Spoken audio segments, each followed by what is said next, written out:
etiefo nyambransem bi esi na asema enye answer na mebo asem so shout out to Biscuit Nana Prempe na me share the live video. I think it was close to 2 hours and I just said na assembly wodi ho enkomo na I've gotten more information on this. Answer you better to subscribe and click the notification bell and the down screen so see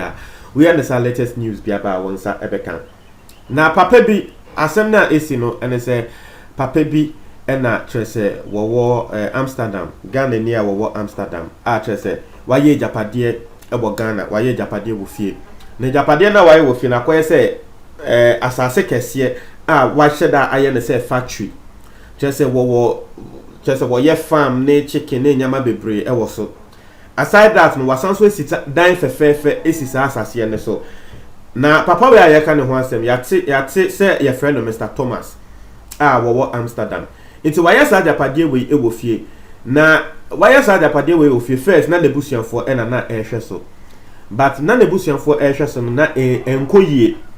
chese wa wonim say ebusian dey sometimes na eya sika no ebi ba na chese wo mudi sika ba na chese na enkoyie wati ase enti no ohun se da bi e bo se sa na ono de ohun se bia ebusian wo munim se ono nso ye ebusian ni nti e na wo mo eye ne sa nti o ye na de se wo besesa nipa inti wo bi kire ne se oh abrante bi wo ho a wo ya ade ono nso wo hwe san nyama ne so inti wo kofa na yes wo be hwe so ma oye ena chese wo kofa abrante we se abrante we won be hwe eye asase ne so edan no chese inti abrante be ba betena sa edan fefefe na we sinim owia na asase no chese farm no ene nyama na e wa asase no abrante no be hwe so every month will be tiano abrante ne ka price ema wo mo pene say every month say any say na obetia na wo mo hyase ye adwuma of abrante no mo ye adwuma for bare 3 years na fei as abrante no so bokro no nketinketi bi o discover ne say wonye we a na abrante na di o discover ne say wonye we a na abrante na chese watena sika ne so o discover ne say wonye na abrante na tena sika ne so inti papa no one Amsterdam nia na what say say we busuafo a wo sake ya wo kofa abrante say abrante wo no ne de na kra nyo at least we busuafo kra na edia obehu ni say at least we busuani mu a na wa kofa outsider wo feel say wo no wo beye ade no asen we busuafo na so outsider no mu na wo bo wa bro asen we busuafo no inti Ghana ni wo Amsterdam eno ye na adwen say okay unim meko Ghana because what say sebe abrante ne cry na adwen say wo ton asase no etiefo enye easy o hey Ghana the F1 people have ni ba ko onye we busuani wa ma we dwuma se hwe na asase so mana afei wo beton na asase hey o man be na etimu sei inti abrante na a wo hwe asase no so no wa ye na adwen say wo beton asase o ton papa na asase no inti maami bi na obeto asase no inti maami no akwa asase no so this time na Ghana ni Mr. Thomas wo Amsterdam wako Ghana o na wako Ghana say we die nsema ananyama we hu ene nsema wati wo kwa kotu abrante ne fi asase ne so na edan no de ama ne se wonti wo kwa kotu na efrim inti day na wo kwa asase ne so no wo the carpenter koye say wo okosesa lockers no door no ene door lockers no inti abrante no want to me use efie ni biom otu na fi ho because abro abrante na ebo no and indeed onu ahu ye bo hu evidence abo hu say abrante na ebo na abro inti day na wo the carpenter ekọ asase ne so no na wo hu say maami bi nso ewo ho na Nyankopon na ebo a eye abrante we because wodu ho no ohun say maami bi ewo ho no say maami no ene maami na say the abrante na just say wo ton asase no ama no na maame no de oye ne se wo ba behwe asase no na maame no nso na sema wo ka ne se wo no de asase no the price is very cheap abrante na oton asase no fofofo na wo ton no chese asase no ne edan na wo so ne japade na wo so no na abrante ne ton no fofofo enti maame no eso ne ni wa wo ni meso ne ni se wo beto enti maame no se ni kunu ewo Europe na maame ne bo ni kunu amane na ni kunu ka se oh asase wei emi edan a esi so eni sika abrante wo pese wo ton ma de mesre wo de ye nhwehwemu ansa misusu se abrante no ebi asase na enye ne de ana ebi a wo pese wo ye obukata because my men also say story abrante ne catch ne say asase no ye no abrante ne bra panyin dia e na ne bra panyin na ewu e na chese asase na beda ne wo no ne dia nti my men no ni kunu catch se won ye hwehwemu no so ye se wo ye hwehwemu but day na wo call asase ne so no sa day na nipa no Mr. Thomas na asase ne ye ne de no so ba ho nti o ba ho ne be ye kasa e na chese Mr. Thomas ne ka say abrante wo mu tu na free ho wo mfi asase no so no nko na chese wo mo sa ken no nti o mo de ya mo so ko eyo mo so ko ma me na wo ba so obeto asase na afiansa be hu say hey sa asase aka me beto yan ka asem wo ho nti eyo mo so ko na chese carpenter no sesa locker no de o betia ni say gim obi ekem we kumio etiefo na nkrofo ba around say abrante na eyo mo say wo ko no wo hu se sebe otu ne ni hu se o nkrofo enhye de ni around no na wo de ade ekobo papa yitrim Mr. Thomas yitrim e wa asase na so etiefo ana moja enu Mr. Thomas enye easy yesi moja pa enye easy ti ehwa na fast ye rush no de ne call hospital na ye de ne call hospital no yesi the very first hospital a wo call no mo say doctor ni ho wa wonim Ghana ye sanso rush no de call second hospital mo de ne call e chale na de na koye emergency and I say ye oxygen the scene so ye de oxygen scene so 2 hours na say Mr. Thomas wadane nya media just say we wu etiefo a wo hwe ewu a wewu a enye easy na me ne wo ka say yes Friday ya o enanka e wo say wo return ekọ eye Europe Friday ya enanka say wo return ko Europe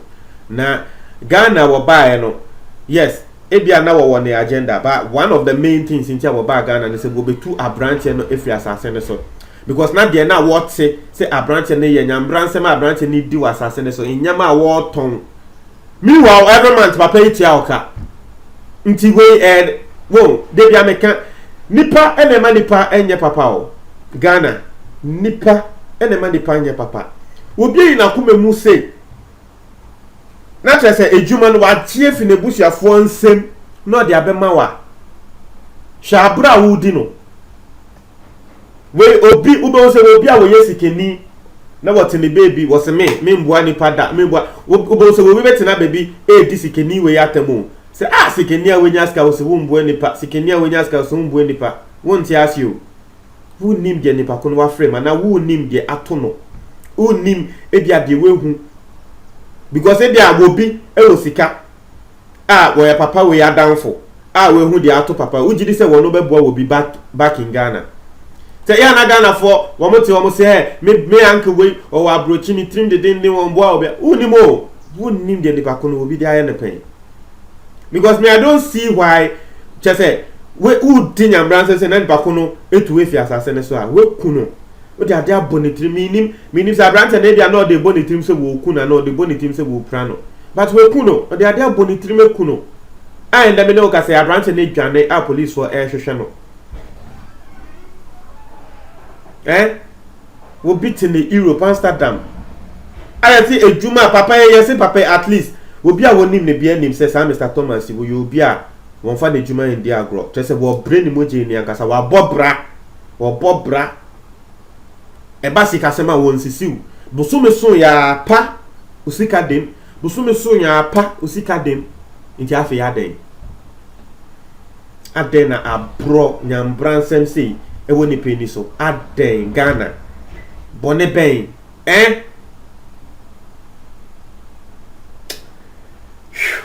enti for eno ene asema eda ho na asem we senya nkrofo bebre kasa fa asem we hu no be hu ne say yes Ghana for na wo mo abrochi no tutuo na che wo mo adwen wa asem we hu na wo bia enti ase wo bi say it is very unfortunate. It is very, very unfortunate. I see, even someone's wife killed him because of his properties. We can't just trust anyone, but we still have to live with them. May God protect us. And then Asema will be share will be rempo ekuno. Japadi hunti will be ekuno. Na minim area simu ankasa no. Wo, yesi ni patrimu enye brofena wapemu ahwe de wo mu. Eto de bia so will be here mboa. Nini mobo. Ube he, nini mobo. Ube fi say nipa we just say we asema wo buy bone kra just wo ni my dear friend bone. Na so woman dem wani wi a na wo be hu ne true colors. Hey, ewi ase wo. Ewi ase. Enta na young grofo kan say papa na hwe abone so nya hwe. Be ya. De bia me kan nipa enema nipa ye bone o. Nipa na ma nipa ye bone. Nipa. Hey. We say some people can't go to Ghana because some family members have sent them to Juju, and because of that, they have even forgotten that they have house in Ghana. Sure, asema will be count. Where you be a wawa broach you. And I walk was it will be wawa Ghana come on to me because Nebusian for one more Ghana no one your more aqua drew so. Ah, a Diane the Pakuni Sika said the now junior fi said dinosaur. A day, a pray Japan dear, a day. Ah! Any present day, oh, Evradi Yesu Christo. Ah, any baby say na day. Any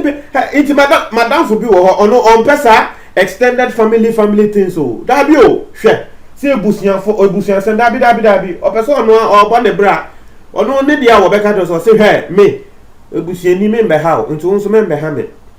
But busian ni bit baby. Ebia ebuseni bi ti ekrase bi na wo hu sa madam for we a obeka se he abrante we o krokesim na wenya scan address one person wo be he ati ase we be say this is really sad. Why are some people so greedy and wicked? May his soul rest in peace. And only asema will be earlier to ja we say, oh my beloved country, see what you have brought unto yourself. We have taken our mind. Now the thing about this is it's not only in Ghana. And yeah, Ghana pen a BBC ACO. Uko Nigeria AC. Other African countries AC. Liberia near AC. And yeah, Ghana pen. Now saying me the story we buy AC ewa Liberia. On also a branch be a wabobra ewa America. One in the yere. One de sika. Emma a branch and then bra ewa Liberia. I say won't see down and more. Na Christmas e du omo yomo age se wo mo be di holidays e wo Ghana na omo be so mo ba before December wo mo be du Ghana no e na tre se ni nua na de bi this kind man say won sit down ni nua ne se ne picture say we sit down wi na ni nua no e de omo ekotena hotel say wo adechia na omo akodan ne ho say adechia ye ko hotel room yi papa ye ne ni nua wo mo ewu police wo ko ye nhwehwemu say ni nua no e na tre se wo poison omo o de dwane bre omo e na o de poison go dwane ni mu na die ntia no yes ha atre se sika na na ye de man se won si dan no we si dan no di sika ni na inti sansem no enya Ghana pe na esi wo Liberia kra na nsen I think end 1 week just 3 or 4 days me the story na bremo and Ghana for be commenting on that story. So these are things happening. Yeah, they are AC. They oh that be we need to change. We really need to change because sometimes ye nya papa for Ghana ade ye Ghana we ye Ghana for na say be mu disanya san ensemfo no me ne mo na e kasa sesei de mu ye sometimes to come ye nya nipa ma ne nya nipa papa wo Ghana because already na saying sikafo kra ya papa wo di agro ye be kasa wo ye occult member sikeni ukoye papa ebia wo bi da hospital ni pakuni iwu na sikeni ni de ni sika se o me pese mi tia ni pakone bills ana me pese me ni pakone bia wo hia surgery a me pese mi tia surgery no ema no fofu anto ata na trese ni pakui we tia ne surgery ana ne we ama no na okowu a wo se asikeni wo di agra ye beka se wo na weku no ye beka se wo de na akoye sikedro. Into that thing already exists as sikafo dodo na empese wo mo be papa ansa na kakran se be Ghana for mo abrochi a wo mo eseni sika ema we say here the effect on this and they say sisia papa no Mr. Thomas no wo won nan fofo a omo so eye Ghana for a wo mo abrochi wo omo Europe Amsterdam ho a woti o nan fofo a wo mo ye Ghana for me gidi se owebusuanfo nso a wo mo ye Ghana for a wo mo wo ho na saa ne nanfofo ne nebusuanfo a wo mo wo Amsterdam honey no. What do you think they'll take from this? If omo ye nkrofo asebe every month na womo ya adoye na womo send sika ema womo ebusuafo se womo enye japade ewo Ghana ha se ema omo a ofi se story way ato womo ankasa womo nipa wo ban omo no ofi se they'll continue to be doing that. Do you think they'll continue to be doing that? Me bisa eya wo a nanka obaye ye ma se wo na se be wadan for brebo ene Mr Thomas yi won so wo ye Ghana ni munia mote Amsterdam ho. And I will who say Mr. Thomas every month was a niska eko Ghana say mo munye japade ne ma no na waka nsem we atre say wo ko Ghana ko tu nipa ko na firi ho na what say Mr. Thomas we nyam babium Friday we an ke so oba or return no we nyam babium na nka se be wo so wo ye bibisa na ka obekọ so aye wo ye adoye wo tia nkrofo e wo Ghana na ka obekọ so aye na obviously you not it things like this no bro ne be say it has rippling effects. But nipa bonesem greediness into no they be American share nipa won every action you need to take action be a person will take it no you need to think forward into it because say abrantie we nanka e woni trim say what the idea about papa we trim ekuna mi gidi say nanka onye it happened say e bani trim odi ebufuo e na what the ade no e bo papa na ebufuo nso wo de ya ade a ya na wunhu ahonde a ewom ba odi ebufuo ya ade ya na ahonde wom pan but you don't realize that dibia make say wo bufuo a sit down and think into the thing you're about to do and do ba kwa ko ra asemu